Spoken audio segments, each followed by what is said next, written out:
দেখতে দেখতে রজব মাস প্রায় অর্ধেক চলে যাচ্ছে, সামনে শাবান, এরপরেরটা কি বলেন? নবীজি এই রজব মাস পেলেই আল্লাহর কাছে দোয়া করতেন, আল্লাহুম্মা বারিক লানা ফি রজব ওয়া শাবান ওয়া বাল্লিগনা ইলা শাহরি রমাদান। নবীজি দোয়া করতেন, আল্লাহ রজবকে শাবানকে আমার জন্য বরকতময় করো এবং আমাকে রমাদানে পৌঁছে দাও। কেন নবীজি দোয়া করতেন এবং সাহাবীদের দোয়া করতে বলেছেন? কারণ আছে না নেই? কারণ সামনে এমন একটা মাস আসছে, ও মাস আপনার আমার প্রত্যেকের জন্য বোনাস। নফল হয়ে যাবে ফরজের মতো, আর এক একটা ফরজ হয়ে যাবে 70টা ফরজের মতো। সেই পবিত্র রমাদানকে সামনে রেখে নবীজি রজব থেকে পবিত্র মাহে রমাদানের প্রস্তুতি গ্রহণ করতেন। আছে আপনার ভেতরে প্রস্তুতি আছে? রজব মাস আসলেই আল্লাহর নবী বেশি থেকে বেশি নফল ইবাদত বাড়িয়ে দিতেন, বেশি বেশি কোরআন তেলাওয়াত করতেন, বেশি বেশি করে রোজা রাখতেন, দান করতেন, সাদকা করতেন। আপনার ভেতরে আছে? রজব মাসের এক এক করে করে 15 তারিখ চলে যাচ্ছে, আপনি এখনো জানেনই না যে এটা আরবিতে কোন মাস। বলে না কেন? ফাইদা ফারাগতা ফানসাব ইলা রাব্বিকা ফারগাব। যখনই সময় পাবেন আপনি তখনই ইবাদত বান্দেগিতে আত্মনিয়োগ করবেন। কথা কি শুনতেছেন? দুনিয়ার যত কিছু দেখছেন একটাও আপনার আমার স্থায়ী না। স্থায়ী হচ্ছে আল বাকিয়াতুস সলিহাত, নেক কাজ আর ভালো কাজ। সুবহানাল্লাহ বলতে পারেন না? সুবহানাল্লাহ। কিয়ামতে যার যত বেশি নেক কাজের পরিমাণ বাড়বে, তার আমলনামা তো বাম হাতে আসবে নাকি? ডান হাতে যদি আমলনামা আপনি পেতে চান, তাহলে আপনাকে ভালো কাজের দরকার নেই। গোটা কোরআন শরীফ আপনি মিলিয়ে দেখবেন 6236টা আয়াত আছে। জান্নাত শব্দ যত জায়গায় পাবেন, এই জান্নাত শব্দের আগে আপনি দুইটা শব্দ পাবেন, একটা ঈমান আর একটা ভালো কাজ। ঈমান নিয়ে যদি আপনি ভালো কাজ করতে পারেন, আল্লাহর গ্যারান্টি তিনি আপনাকে জান্নাতে প্রবেশ করাবেন। ওয়া ইয়ামাল মিনাস সলিহাতি মিন যাকারিন আও উনসা ওয়া হুয়া মুমিনুন ফাউলাইকা ইয়াদখুলুনাল জান্নাহ। এটা সূরা নিসার 124 নম্বর আয়াতে পাবেন। যে বা যারা যে কেউ হতে পারে, সেটা পুরুষ হোক আর নারী হোক, ঈমান নিয়ে যারাই দুনিয়ায় ভালো কাজ করবে, অতঃপর আল্লাহ তাদেরকেই জান্নাতে প্রবেশ করাবে। সে ভালো কাজ করবেন কখন? মরে গেলে, বেঁচে থাকতে, বেঁচে থাকতে, মরার আগে। হ্যাঁ, মরার আগে। কবে মরে যাবেন গ্যারান্টি আছে? সব কিছুর ওয়ারেন্টি গ্যারান্টি থাকলে মরণের ওয়ারেন্টি গ্যারান্টি আছে? আমরা এই আছি, এই নেই, এখান থেকে উঠে বাড়ি পর্যন্ত যেতে পারবো, কোনো গ্যারান্টি নেই। কত মানুষের সাথে একসাথে এসে রাতের বেলা ওর বাসায় যায়, আপনি আপনার বাসায় চলে যান, সকাল বেলা নাস্তার টেবিলে বসে কেবল কোন রকম নাস্তা মুখে দিয়েছেন, মাইকে আওয়াজ ভেসে আসছে অমুক আর নেই, ইন্না লিল্লাহি ওয়া ইন্না ইলাইহি রাজিউন।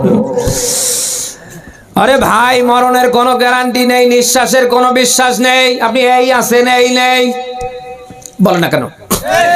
ওই মরণ আসার আগেই যা পারেন তাড়াহুড়া করে কিছু নেন। মরণ যদি সামনে চলে আসে, আপনাকে আর সুযোগ দেবে না।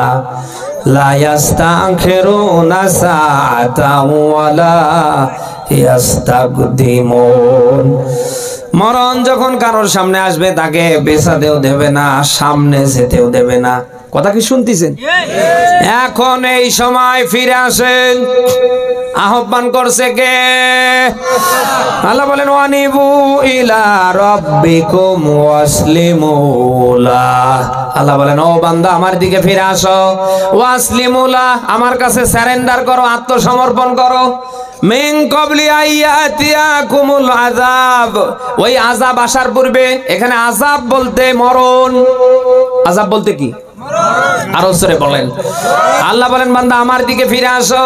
ওয়াসলিমুল্লাহ, তোমরা আমার কাছে আত্মসমর্পণ করো, সারেন্ডার করো। ওই দিন আসার পূর্বে, যেদিন মরণ এসে খাড়া হবে। মরণ যদি আপনার সামনে এসে খাড়া হয়, আপনাকে আর একটা সেকেন্ডও বিলম্ব করবার সুযোগ দেবে না। তার বাস্তব প্রমাণ ফেরাউন। আল্লাহ যখন তাকে পানিতে চুবিয়ে চুবিয়ে মারছিলেন, ফেরাউন বাঁচার জন্য অনেক কথা বলেছিলেন, একটা কথাও কিন্তু কাজে আসেনি। সূরা ইউনূসের ৯০ নম্বর আয়াতে ব্যাখ্যা পাবেন। শেষ পর্যন্ত সেই কথা বলছিলেন, ক্বালা আমানতু আন্নাহু লা ইলাহা ইল্লাল্লাযী আমানাত বিহি বানু ইসরাঈল। আয়াতটার দিকে খেয়াল করেন, কত কথা ফেরাউনের আল্লাহ এখানে ঢুকিয়ে দিয়েছে। ডাক দিয়া বলেন, আল্লাহ আমি তোমার উপর ঈমান আনলাম যেমন ঈমান এনেছিল বানি ইসরাঈলরা, ওয়া আনা মিনাল মুসলিমিন, আর আমি মুসলমানদের ভিতরে একজন। এত কথা বলার পরেও মরণ কি তারে ছেড়ে দিয়েছে? আরো জোরে। ওই মরণ আসতে জানি না কার কয়েক বছর বাকি আছে। ও ছাতা যখন কারোর সামনে এসে যাবে, তাকেও কি ওইভাবে নেবে না ছেড়ে দেবে? বলেন না কেন? সেই মরণকে সামনে রেখে আমরা যা করেছি, অন্তত আল্লাহর দিকে ফিরে আসার দরকার আছে না নেই? আপনি যদি ফিরে আসতে পারেন, আল্লাহর কাছে যদি নত হতে পারেন, সারেন্ডার করতে পারেন, আপনার পাহাড় পরিমাণ অপরাধ থাকলেও আল্লাহ রাখবে না, মাফ করে দেবে। মাফ করতে চান কে? বলেন কেন হয়? কেন মাফ করতে চান? কারণ আছে, আমি কি বলবো? আল্লাহ মাফ করতে চান এই জন্যেই, মানুষ বানিয়েছেন তিনি নিজ হাতে। যত সৃষ্টি আপনি দেখছেন, কোন সৃষ্টির উৎপত্তি আল্লাহ নিজে করেননি। একটা মাত্র সৃষ্টির উৎপত্তি আল্লাহ নিজে করেছে, তার নাম কি? আরো জোরে বলেন। এই মানুষ বানাবেন, ফেরেশতাদেরকে বললেন, ফেরেশতারা নিষেধাজ্ঞা দিলেন, দরকার নেই।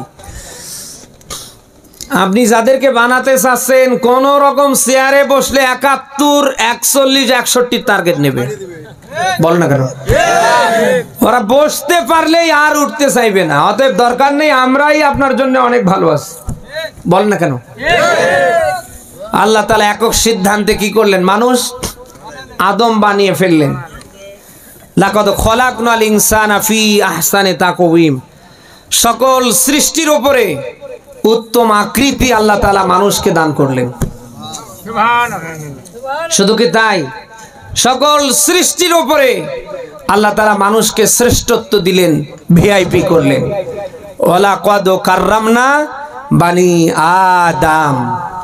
আল্লাহ বলেন, আমি বানি আদমকে সম্মানিত করেছি। সুবহানাল্লাহ বলতে পারেন না? সেই বানি আদম কিয়ামতে জাহান্নামে যাক, এটা আল্লাহ চায় না? মোটেও আল্লাহ চায় না। তিনি প্রত্যেকটা রাতের প্রথম আসমানে নেমে আসেন, আর এ কথা বলতে থাকেন, কে আসো আমার কাছে ক্ষমা চাও, আমি আল্লাহ তোমাকে ক্ষমা করে দেব। কে আসো অপরাধ করেছো, লা তাকনাতু মির রাহমাতিল্লাহ, আমার রহমত থেকে নিরাশ হও না, ইন্নাল্লাহা ইয়াগফিরুয যুনুবা জামিআ, আমি আল্লাহ মাফ করব তোমার জীবনের সব গুনাহ। কে বলছেন জানো? কে বলে জানো? রাতের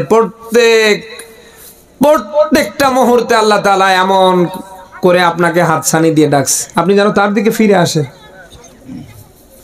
৯৯ ভাগ মোহাব্বত কার হাতে জানো? আর ১ ভাগ মোহাব্বত তামাম সৃষ্টির ভেতরে। তার কিছু ছিটা ফোটা আমরা মানুষ পেয়েছি। বলেন না কেন? এই মুহূর্তে আমার কিছু হলে এই লোকটা আমারে রেখে চলে যেতে পারে? এই মমিনুল ভাই, এই ভাই আমাদের রেখে যেতে পারে? অন্তত সবাই মিলে আপনারা হাসপাতাল পর্যন্ত নেবেন।